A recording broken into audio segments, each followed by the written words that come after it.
Donc, bonjour, moi je suis Valérie Chibois, je suis enseignante au lycée de Maine, dans les Deux-Sèvres. Donc, c'est un des 6 centres constitutifs de l'établissement Campus Terre et Paysage. On a 331 élèves et étudiants sur le lycée pour 13 classes. Les formations chez nous, c'est 3e, seconde générale et technologique. On a un bac STAV, on a un bac pro CGE avec seconde, première et terminale. On a un bac GMNF avec une première et une terminale et on a 3 BTS, les BTS gestion et protection de la nature, à la biotech et puis production animale. On a aussi 4 options proposées aux lycéens, art visuel, hypologie équitation, atelier caprin et dernièrement la section sportive qualifiante handball. Donc on est la dernière petite année du handball, à savoir qu'il n'y en a que 4 sur le territoire français, avec en plus l'enseignement facultatif handball et musculation. Et on vient juste d'être labellisé Génération 2024 depuis septembre 2021. Et cette labellisation, en fin de compte, elle découle de l'ouverture de la section sportive qualifiante. Elle était dans le programme. Voilà. C'est super. Bon.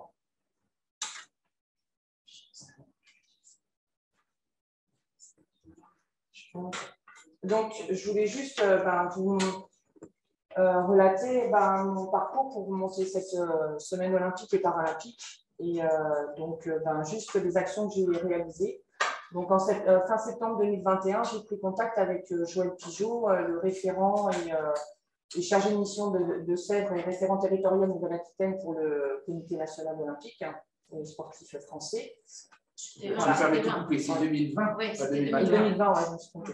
Donc, septembre dernier. Et donc, pour avoir des demandes d'informations, et il a tout de suite adhéré et il m'a donné toutes les informations nécessaires. Et du coup, dès la fin du rendez-vous, le vendredi, je faisais une préinscription pour la semaine olympique et paralympique.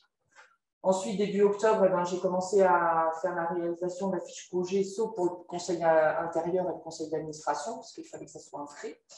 Et puis, de mi-octobre à novembre, j'ai essayé de monter le projet, essayer de voir un petit peu ce qui demandait sur la SAUB. Je me suis documentée sur tous les exemples qu'il y avait sur en génération 2024, sauf 2024, où il y avait tout, parce que 2021, où il y avait tout, il y avait des exemples de semaines olympiques. Donc, j'ai essayé un peu de prendre des infos dessus. Et puis, je voulais axer cette semaine sur le paralympisme, parce que l'olympisme, nos élèves connaissent beaucoup l'olympisme, et le paralympisme en lui-même, et le sport paralympique, c'est important, parce que on a aussi, nous, dans notre établissement, beaucoup d'élèves qui sont en situation de handicap, et pour pouvoir les intégrer dans ce projet-là et dans cette semaine-là, et leur faire aussi prendre conscience qu'ils peuvent, par le sport, aboutir à des objectifs. Et donc, j'ai regardé un petit peu, parce que comme on a quand même 330 élèves, proposer des activités sportives où on peut mettre beaucoup d'élèves, parce que j'ai la chance d'avoir quand même un chef d'établissement et une proviseure adjointe qui est vraiment dans le sport et qui m'a aidé et qui m'a aidé à mettre en place des demi-journées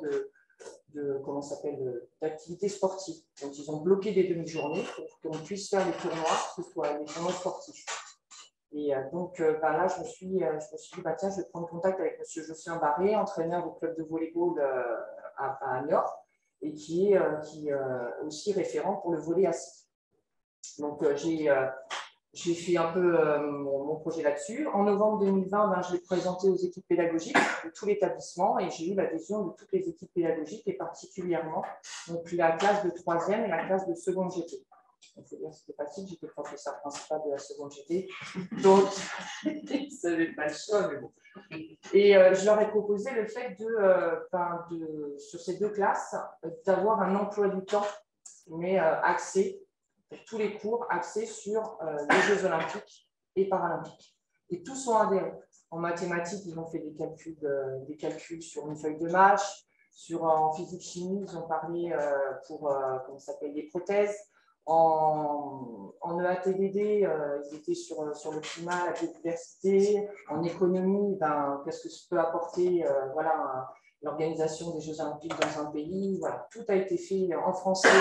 Alors, en français, on a fait la prof de français a réalisé avec la classe de second GT des slogans sur ces sportifs, nos super-héros. La classe de second GT aussi avec alors, on n'a pas dans leur emploi du temps, ils n'ont pas de SC, mais on a fait une exposition photo noir et blanc sur toutes les disciplines paralympiques qui allaient être proposées au JO 2024. Donc, ils se sont tous appropriés ça et on l'a exposé au lycée. Et les élèves de 3e ont fait une exposition de dessin sur nos sportifs CRO. Voilà.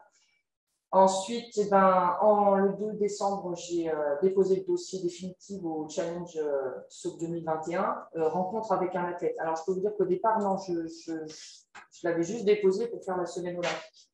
Voilà, c'était juste ça. C'est l'inscription sur la plateforme pour la SOP. Il faut, ça met, oui, un quart d'heure, 20 minutes, mais il faut avoir peaufiné son projet avant pour pouvoir répondre à tous les critères. Mais c'est bon. Ensuite, le 4 janvier, j'ai appelé l'UNSS parce que M. Jocelyn Barré m'a envoyé un devis pour pouvoir animer le tournoi de volley assis. Et c'était une petite somme, mais je ne l'avais pas sur moi. Donc, j'ai demandé à l'UNSS, et puis Christelle Baudinet, notre directrice 79, a accepté et devait financer l'intervention de M. Jocelyn Barré. Mais bon, ce qui s'est passé, c'est qu'avec la Covid, il a fallu réorganiser toute la semaine au niveau du tournoi, puisque à partir de mi-janvier, nous n'avions plus accès à nos gymnases. Donc le volley, on ne pouvait pas le faire dehors. Bon, sur de l'herbe, oui, c'est peut-être possible, mais en pleine nuit, à 8 h le matin, en plein froid, c'était un peu difficile. Donc avec mon collègue, on a essayé de trouver une solution, puis on a proposé donc un cross marche 2024 dans l'ensemble du lycée. Au mois de janvier aussi, j'ai diffusé les emplois du temps et l'organisation de la SOP à toutes les équipes pédagogiques, et particulièrement aux 2 classes phares, 3e et 2e GT. Et puis après, le 23 janvier, on a reçu un mail disant qu'on avait gagné le challenge avec rencontre avec un athlète, et on a eu la chance de faire une visioconférence avec Sandrine Bard, qui est membre de l'équipe de France de volley assis. Et Sandrine Bard est devenue une copine, on la suit, on discute avec elle, elle nous a envoyé un ballon, elle est allée avec l'équipe de France de volley assis masculin et féminin sur Vichy. Ils ont été faire un tournoi de préparation. Elle nous a envoyé un ballon dédicacé, et puis elle a même proposé à ce qu'un de ses coéquipiers dans l'équipe masculine, si j'en ai besoin et après la Covid, de venir intervenir et de faire une proposition, animer un atelier au tir. Voilà. En ce moment, elle n'est pas très très bien, donc on la suit, on essaie de l'encourager, mais voilà, c'était très intéressant, et cette visioconférence a été vue par plusieurs classes. Donc, au niveau du déroulement, le 1er février, le matin à 9 h, on a fait une petite répétition de la cérémonie d'ouverture, parce qu'il était décidé quand même de la faire à la récréation devant tout l'établissement, devant les équipes pédagogiques, devant la direction. En plus, la direction avait pris part au serment et à la déclaration de la cérémonie d'ouverture. Et on avait décidé de la faire aussi, comme on a accompagné en anglais, en français, on a français, espagnol, allemand et anglais. Le serment a été dit dans les 4 langues. Donc, chaque élève a fait le serment dans la langue choisie. Ensuite, de 10 h à 12 h, on a eu l'intervention du comité olympique 79 auprès des élèves de seconde GT 3e avec un quiz 79. Ça a été vraiment très, très apprécié. Et puis de 16h30 à 15h30, la visioconférence avec Sandrine Bard. Là aussi, elle a été vraiment touchée. Les élèves aussi ont été touchés par par sa vie, parce qu'ils ont quand même osé poser des questions sur sa vie personnelle, comment elle était, parce qu'elle a un handicap invisible. Donc, c'est vrai que les élèves, quand ils l'ont vue, ils se sont dit, mince, c'est paralympique. Pour nous, voilà, c'est avec fauteuil, c'est avec. Et non, elle a expliqué son handicap. Elle a dit elle est atteinte de la sclérose en plaques. Et depuis, elle a 36 ans, elle l'a su à l'âge de 30 ans. Et donc voilà, elle nous expliquait comment c'était. Et c'était vraiment. Les élèves ont vraiment apprécié, et nous aussi. Et cette visioconférence a été ouverte aussi à d'autres élèves et étudiants qui voulaient y participer. Il n'y a pas eu de souci avec les équipes pédagogiques, il n'y a pas eu d'absence injustifiée. Et puis, sur la pause déjeuner, durant toute la semaine, le défi rameur 2024 proposé dans tout l'établissement. Donc, entre midi et 2, ceux qui voulaient ramer, ils inscrivaient sur leur nom. On a sorti 2 rameurs et puis voilà, il y a eu beaucoup de. Il y a eu des distances de fête. Ensuite, le mardi 2 février, le temps fort, ça a été de 13h30 à 15h30. On a fait un échange donc, avec la section sportive et ouvert aussi à d'autres élèves qui ne font pas partie de la section sportive. Et là, on a eu, dans notre région, là, au niveau de Mel, on a le club de handball de Celles-sur-Belle, club féminin qui vient de monter en D1. Et donc, je les ai appelés et ils sont venus faire un échange avec donc, Thierry Vincent, l'entraîneur de D1, qui maintenant, en fait, qui depuis la semaine dernière est entraîneur de l'équipe de Guinée. Il y avait Rakia Rezi, internationale tunisienne. Il y avait Nicolas Gamèche qui est chargé de communication au club de handball. Et on avait Benoît Join et puis Antoine Barbosa, entraîneur et joueur de l'équipe de Lezé qui joue en National 3. Et donc, on avait 4 ateliers et les élèves ont pu échanger avec eux. Et après, on a fait une petite photo et puis ils nous ont offert des cadeaux. Donc, vraiment, c'était bien.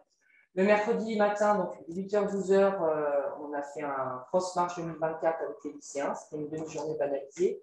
Et l'après-midi, j'ai demandé à un ancien joueur de football, M. Eric Guéry, ancien entraîneur aussi de foot, et c'est recruteur pour les Girondins de Bordeaux, de venir intervenir sur le créneau de l'AS pour échanger avec les élèves partant pour discuter avec lui. Donc ça s'est super bien passé. Puis Christelle Bobigny est venue. Le jeudi après-midi, on a fait le cross-marche pour nos BTS, toute l'après-midi. Et puis le vendredi 5, on a fait la cérémonie de clôture sur la pause déjeuner. Après la soupe, on a fait une interview avec le journaliste de l'ALR pour pouvoir promouvoir cette action. On a réalisé une petite vidéo qu'on a diffusée sur le compte Facebook du lycée et puis sur le compte Instagram de l'AS. La petite vidéo, ce n'est pas un professionnel, c'est mon mari. Voilà, on a essayé de faire en sorte que. On a réalisé aussi l'exposition photo dans le lycée où j'ai mis toutes les photos et tout ce qui s'était passé sur la semaine parce que c'était pas loin des portes ouvertes. Donc, on faisait nous les portes ouvertes avec les parents en présentiel. Donc, c'était un moyen de leur montrer que notre établissement était inscrit là-dessus. Et puis maintenant, voilà, c'est la préparation pour la SAUP 2022. Donc, les inscriptions sont ouvertes. Les équipes ont demandé si on voulait le faire. Donc là, allez, c'est reparti. On est en montage. Maintenant, on est sur la réflexion sur les activités et l'organisation, surtout sur le thème de sport pour l'environnement et le climat. Et en fait, on voudrait organiser soit la réalisation de collecte d'objets de sport utilisés et usagés pour pouvoir la fournir à une recyclerie. J'ai trouvé une recyclerie sportive où ils font des ateliers. Ou sinon, faire l'action, c'est range ton sac de sport pour les JO 2024. Range ta chambre, c'est bien aussi. Ouais, mais range ton sac de sport aussi, c'est bien. Ouais. Et puis voilà, et puis il y a aussi la possibilité, j'ai vu qu'ils proposaient des ateliers de réutilisation pour faire des objets. Alors vous savez, avec une bombe d'équitation, vous pouvez faire une jardinière, avec les pneus comment ça s'appelle, les chambres à air, vous faites des bracelets. Avec les roues de vélo, vous pouvez faire des tables basses. Donc, il y a plein de choses comme ça. Et voilà, le défi rameur, je ne pense pas. Je pense que ça va être du défi. On avait déjà l'année dernière, j'avais proposé le fait de réutiliser des vélos usagés pour pédaler et recharger son portable, son ordinateur. Et ça, on aimerait bien le remettre en place aussi pour pouvoir le mettre dans la soupe et sur toute l'année. Voilà. Oui, l'emploi du temps.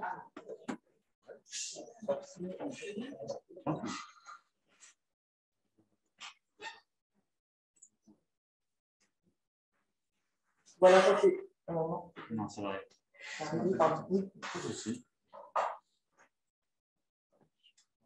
Voilà, ça c'est l'emploi du temps de la seconde GT. Ils ont été. C'est intéressant aussi de souligner que les travaux dans d'autres matières que le PS se sont trouvés. Et c'est vraiment la mobilisation de l'ensemble de l'équipe éducative. Et toutes les classes en EPS, alors comme on n'avait plus de gymnase, et puis dehors, nous, nos créneaux étaient vraiment sur le matin à 8 h. Alors aller faire la pétanque ou du javelot à 8 h en pleine nuit, c'était un peu dangereux parce qu'on avait peu d'éclairage.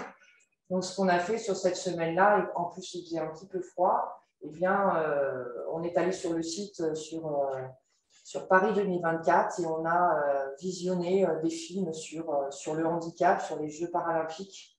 Et les élèves étaient vraiment ravis de voir ça. Et c'était aussi sur le fait vous parliez de l'héritage et d'accepter la différence de tous. Parce que nous aussi, on a pas mal d'élèves qui sont en situation de handicap et des handicaps invisibles. Il y en a certains, ils n'acceptent pas ce handicap-là. De voir les performances que peuvent faire les personnes en situation de handicap, ça les fait changer un peu d'avis. Donc déjà, moi, je gagne là-dessus, c'est du positif. Et puis pour terminer, je vais juste vous passer la petite vidéo réalisée à la maison. Je reviens avant que la vidéo soit lancée sur Valérie, elle a fait 2 fois référence à la plateforme d'éducation Paris 2024 sans la nommer. Quand elle parle de toutes les ressources, les films, etc., c'est sur la plateforme éducation Paris 2024. Et quand elle a dit qu'elle s'est inspirée de différentes actions qui existaient déjà, c'est aussi sur la plateforme éducation de Paris 2024. Vous pouvez sélectionner par niveau, collège, lycée, enseignement supérieur. Vous avez des exemples d'actions qui peuvent vous aider à mettre en place des choses. Et juste pour terminer, on est quand même un établissement où on a vraiment bossé sur 2024, parce qu'on a participé au challenge 2024 pour l'UNSS. On a tellement bien participé qu'on a été aussi lauréat. Donc les garçons et les filles ont été impressionnés. L'équipe pédagogique a fait aussi, on avait une petite vidéo où on a fait de la danse. Donc c'était sur Soprano. On a pris l'idée avec Fogoto sur la plateforme. Et puis on a des élèves qui sont demandeurs, donc on a de la chance d'avoir ça.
ont des questions à poser. Juste une petite. On a vu le calendrier de la semaine, enfin l'emploi du temps de la semaine, mais c'est très petit. Il faut dire que toutes les disciplines, enfin beaucoup de disciplines ont participé. Et le côté interdisciplinaire est vraiment développé fortement autour de la thématique. On peut peut-être le réafficher en faisant un petit zoom si c'est possible. Ouais, parce que, voilà, moi je le sais, mais je ne sais pas si tout le monde s'est bien rendu compte les différentes actions. Et si on peut être un petit peu plus grosse. Aucune discipline, toute l'équipe pédagogique, tous les enseignants de la classe de seconde et de troisième, vraiment à aménager ces matières en fonction des Jeux olympiques et paralympiques. Et il y en a certains, je leur ai apporté les documents qu'on a à disposition sur la plateforme.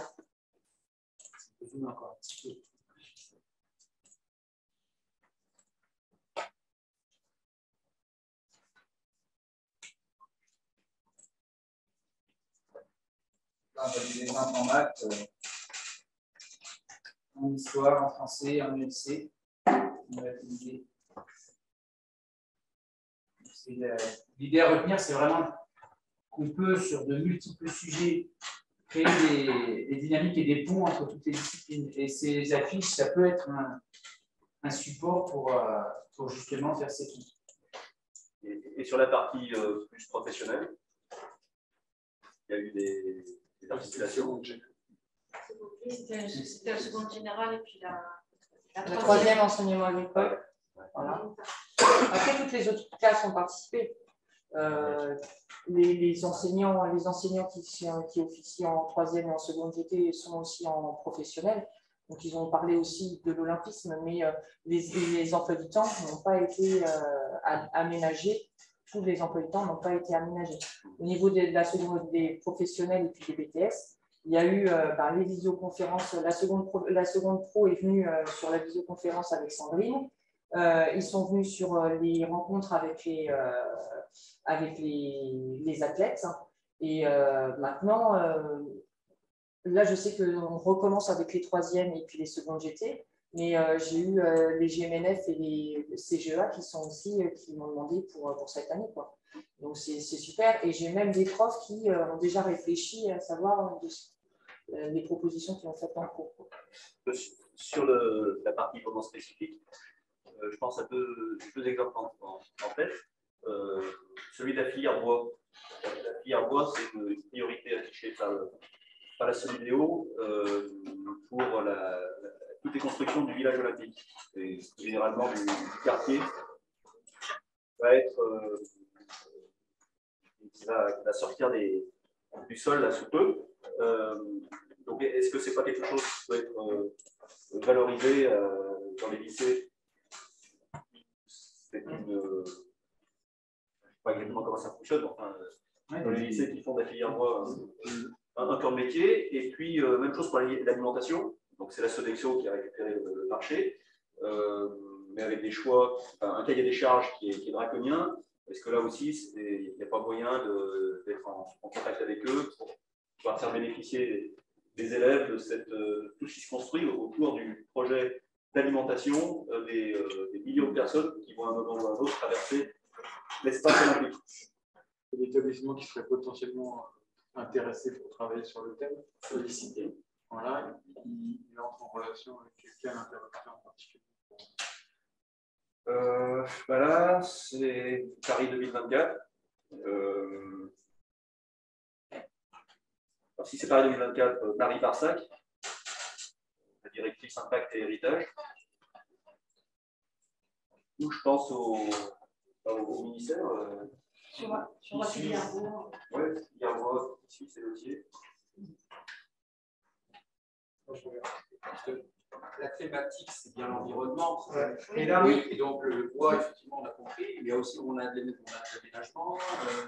On a aussi une filière quand même qui se rapproche du développement durable. Dans tous des éco-responsables. Les éco-responsables. Donc, on a développé énormément. Donc, on a un réseau national qui est tenu par Sophie Aublin, qui effectivement peut aussi agir sur cette somme 2022. Je pense que là, Étienne, il faut vraiment faire le lien avec Sophie Aublin, animatrice nationale du réseau éducation et développement durable. Je pense qu'on peut, là, on peut vraiment faire le lien entre éco-responsable.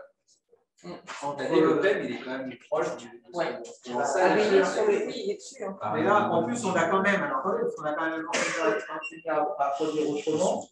On a EPA2 sur les transitions, donc avec quand même l'axe 1 qui est vraiment axé sur les jeunes. Donc on a quand même beaucoup de choses là qui nous permettent de mener des choses dans nos établissements. Si vous voulez, recyclerie sportive, vous tapez ça et ils ont des super propositions pour pouvoir animer ou ils proposent même des ateliers pour qu'on se forme et voilà. Il y a des randos